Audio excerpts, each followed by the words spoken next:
Assalamualaikum warahmatullahi wabarakatuh para siswa. Bagaimana kabar kalian? Saya harap kalian dan keluarga ada dalam keadaan yang sehat walafiat. Baiklah para siswa, pada video pembelajaran kali ini saya akan membahas secara lengkap materi teks deskripsi sebagai solusi pembelajaran yang tidak bisa tersampaikan di saat tatap muka. Oleh karena itu, silahkan kalian simak video ini sampai selesai ya. Adapun submateri yang akan kalian pelajari antara lain. Kalian akan belajar mengidentifikasi informasi dalam teks deskripsi. Yang kedua, kalian akan belajar untuk menentukan isi teks deskripsi. Yang ketiga, kalian akan belajar menelaah struktur dan juga kebahasaan dalam teks deskripsi. Dan terakhir, kalian akan belajar untuk menyajikan dan menulis teks deskripsi. Sedangkan tujuan pembelajarannya adalah kalian harus mampu mendeskripsikan objek yang dibicarakan di dalam teks. Kedua, menentukan isi dari teks yang dibahas. Ketiga, menentukan struktur dan kebahasaan dari teks. Dan yang terakhir, kalian harus mampu menulis teks deskripsi. Untuk itu, silahkan kalian baca contoh teks berikut ini.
Dari teks yang kalian baca, bisa kita simpulkan bahwa teks deskripsi adalah sebuah teks atau keterangan di mana di dalamnya setiap penulis menggambarkan secara detail atau rinci objek yang dideskripsikan. Sedangkan jenis dari teks deskripsi terbagi menjadi dua, yaitu pertama, ada teks deskripsi yang berdiri sendiri.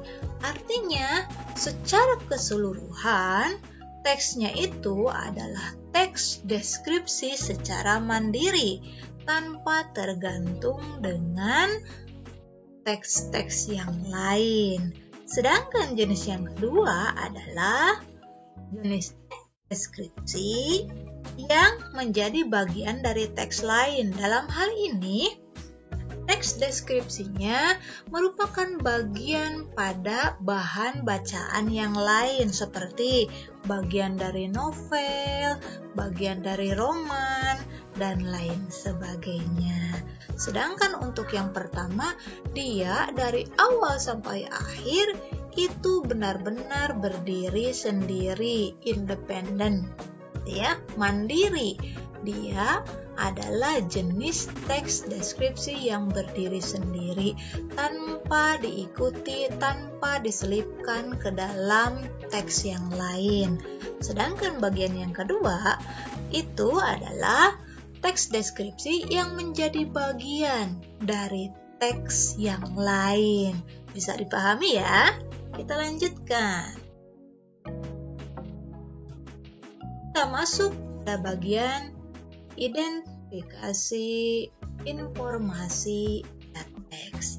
Ada dua cara untuk mengidentifikasi teks. Antara lain,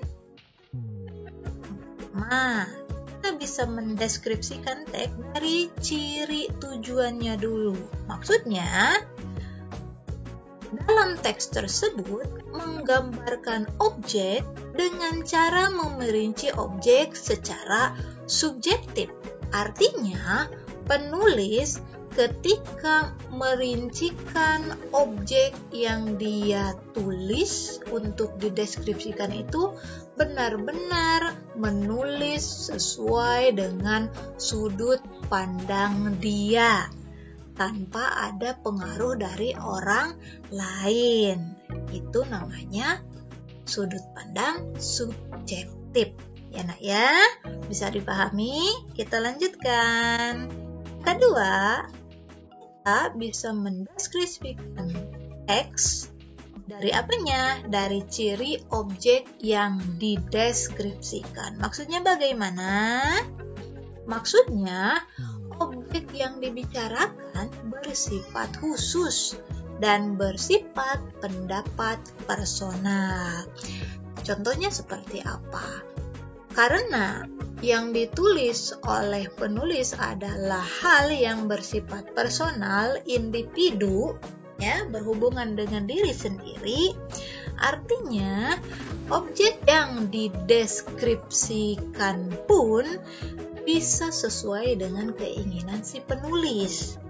Makanya dari itu objeknya bersifat khusus. Contohnya, ketika saya menyukai seekor kucing yang sangat saya cintai begitu ya, kalian boleh menulis sebuah teks deskripsi yang berhubungan dengan kucing tersebut.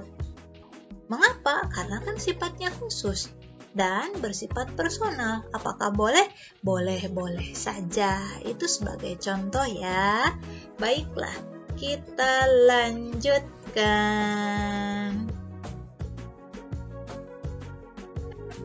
Nah, bagaimana caranya menentukan isi dari teks deskripsi?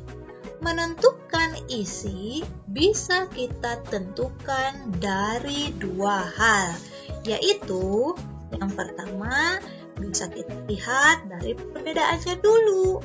Ya, kalau kalian membaca lebih dari satu teks deskripsi, bisa kalian bandingkan, lalu lihat persamaan dan perbedaannya. Untuk kesempatan kali ini kita akan membahas perbedaannya dulu. Apa saja sih isinya?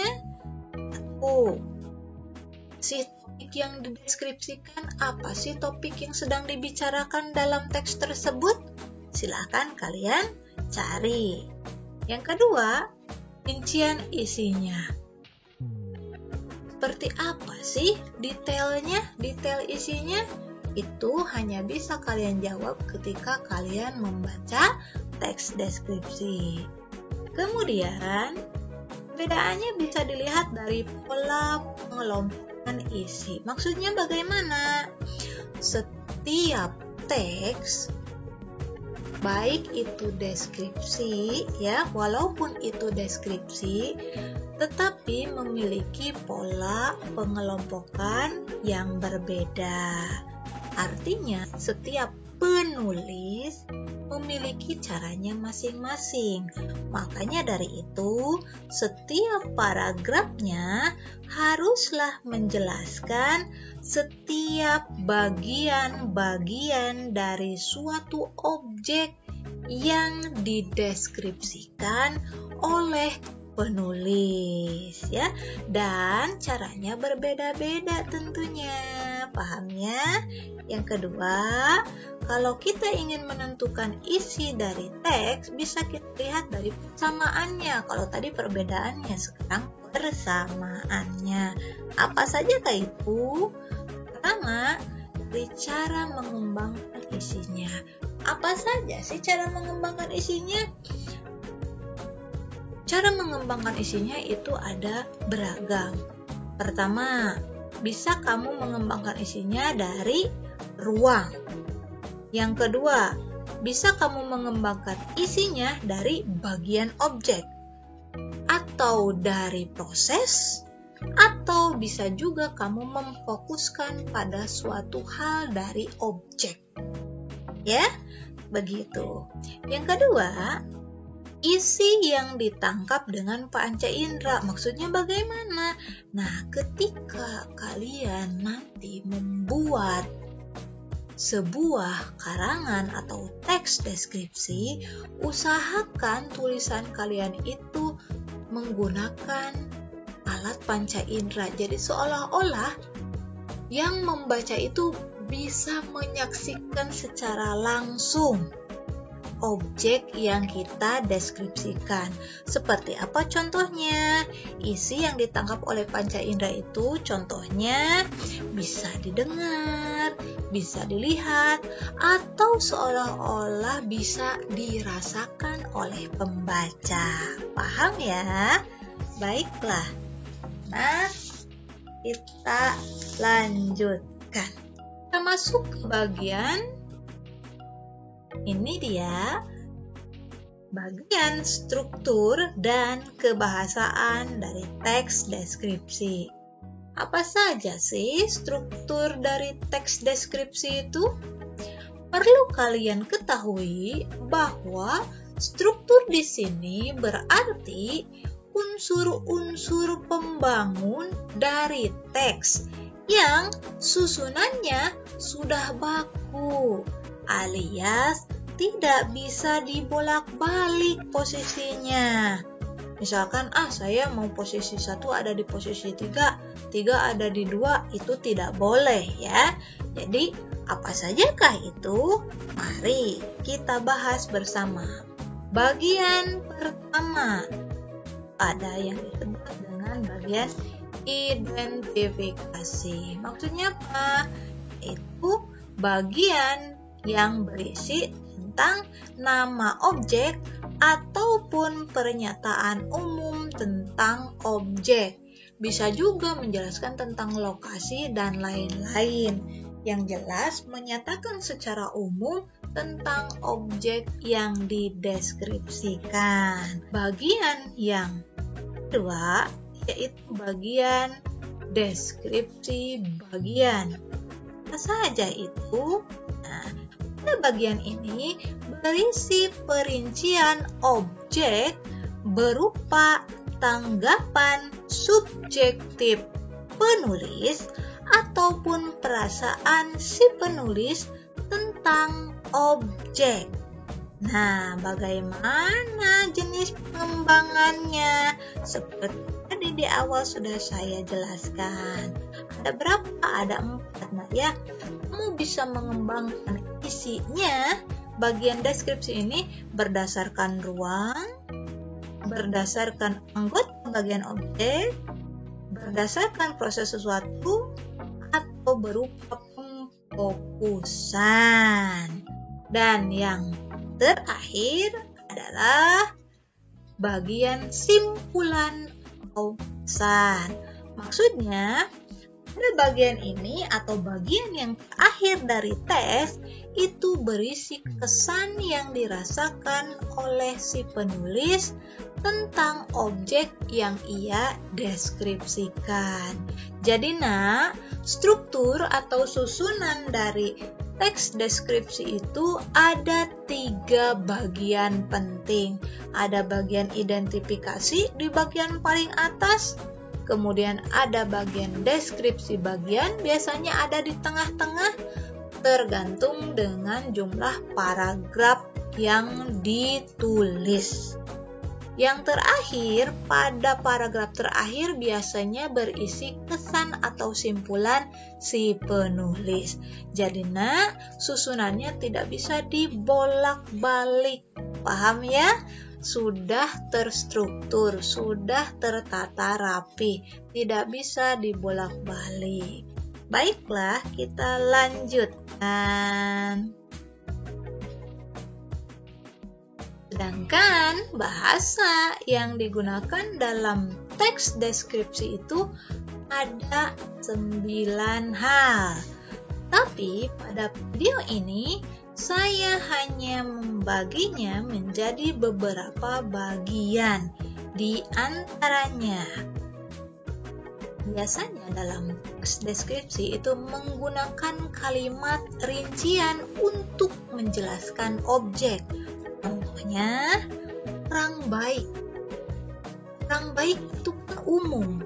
Nah, di dalam teks deskripsi, orang baiknya dirincikan kembali. Contohnya, berusaha menolong semua orang. Itu kan baik. Atau ramah kepada semua orang. Itu juga bisa kita kategorikan sebagai orang baik. Jadi, bahasa dalam teks deskripsi yang pertama menggunakan kalimat rincian. Yang kedua, biasanya menggunakan serapan panca indera. Jadi seolah-olah apa yang bisa dibaca itu seolah bisa dilihat, bisa didengar, atau seolah bisa dirasakan. Contohnya, pasir putih. Pasir putih itu kan kita tidak bisa menentukan pasir itu warnanya putih kalau kita tidak melihatnya. Atau deburan ombak yang berirama, deburan, duar itu kan hanya bisa kita dengar. Atau udara segar. Nah, udara segar itu seolah-olah bisa kita rasakan. Seperti itu kira-kira ya. Nah, lalu apalagi kebahasaan dalam teks deskripsi? Yaitu menggunakan sinonim yang bersifat khusus. Apa itu sinonim? Sinonim itu adalah persamaan kata. Di dalam bahasa Indonesia, kadang ada kata yang banyak, tetapi kalau kita rasakan itu memiliki makna yang sama. Nah, di dalam teks deskripsi, biasanya sinonim yang dipakai itu sifatnya lebih khusus. Seperti apa contohnya? Nah, seperti ini. Indah itu kan umum ya, nak. Nah, kata indah di dalam teks deskripsi bisa kita ganti dengan yang bersifat lebih khusus seperti elok, molek, cantik, ataupun menawan. Ya, masih banyak yang lainnya. Kemudian, selain itu, menggunakan kalimat bermajas. Apa itu kalimat bermajas? Kalimat bermajas adalah kalimat yang digunakan ketika kita membuat suatu kalimat, ya, membuat susunan kalimat di mana seolah-olah setiap katanya itu mencerminkan perilaku manusia. Contohnya, angin laut mengelus wajah.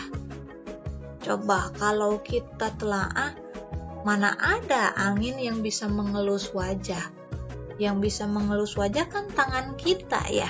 Nah, jadi disinilah gunanya kalimat bermajas. Ya nak ya, contohnya itu. Nah, seperti itu. Jadi, untuk kebahasaan sudah saya rangkum menjadi 4. Pertama, menggunakan kalimat rincian. Kedua, menggunakan serapan panca indera. Ketiga, menggunakan sinonim. Dan yang keempat, menggunakan kalimat bermajas. Sekarang kita masuk ke contoh teksnya ya, supaya kalian lebih paham. Ini dia. Seperti yang tadi di atas yang kalian baca ya. Ini adalah paragraf pertama. Perlu kalian ketahui bahwa dalam teks Rumah Tongkonan ini ada 4 paragraf. Nah, ini adalah paragraf pertama. Dari mulai kata tongkonan awal sampai kata yang datang, itu merupakan satu paragraf utuh. Nah, kalau kita melihat dari strukturnya, maka paragraf pertama ini sudah jelas-jelas masuknya kemana, nak? Ke bagian identifikasi. Kok bisa? Tentu saja bisa. Contohnya, nah, ada kata berasal, ya, berasal. Berasal itu kan salah satu kata yang menunjukkan penjelasan rinci, ya, tentang suatu objek, ya. Kemudian contoh yang lain, berjajar, rapi, dan indah. Untuk tadi contoh yang pertama itu diambil dari bagian pernyataan umum tentang Rumah Tongkonan. Sedangkan untuk yang di baris bawah yang kedua itu kita ambil dari contoh kebahasaannya. Coba kita telaah. Berjajar, rapi, dan indah. Kira-kira kalau menggunakan panca indera itu dilihat, didengar, atau dirasa ya? Nah, jawaban kalian benar. Sudah jelas kalau kita melihat sesuatu yang rapi dan indah, apalagi berjajar, berarti kita menggunakan panca indera mata. Kita lanjutkan. Nah, ini adalah paragraf kedua dari teks yang tadi, ya. Ini maksudnya ke bagian apa? Ini maksudnya ke bagian deskripsi bagian. Loh, kok bisa? Iya, tentu saja bisa.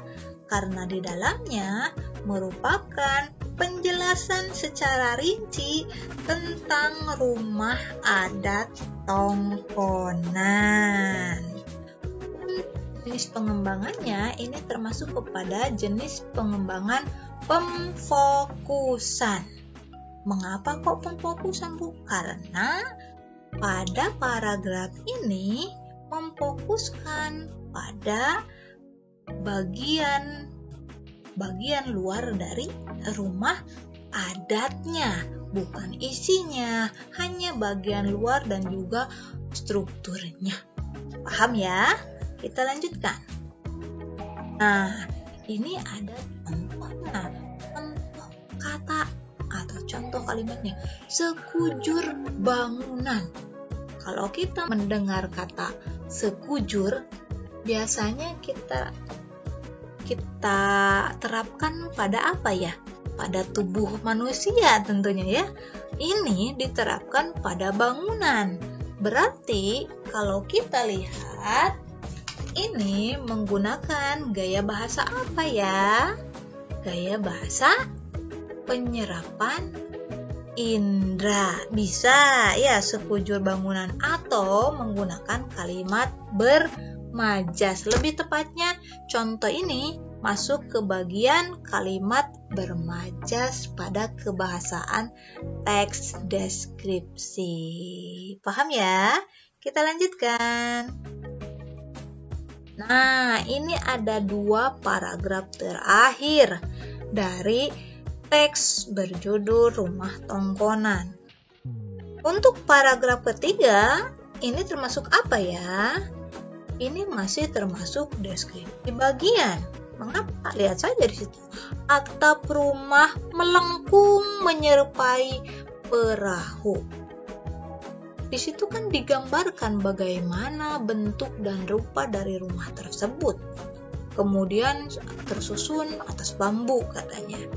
Berarti memang pada paragraf ini masih termasuk ke dalam deskripsi bagian. Adapun untuk paragraf yang terakhir, ini masuk dalam simpulan atau kesan. Karena di dalamnya bahasanya sudah merupakan kesan dari si penulis tentang rumah tongkonan.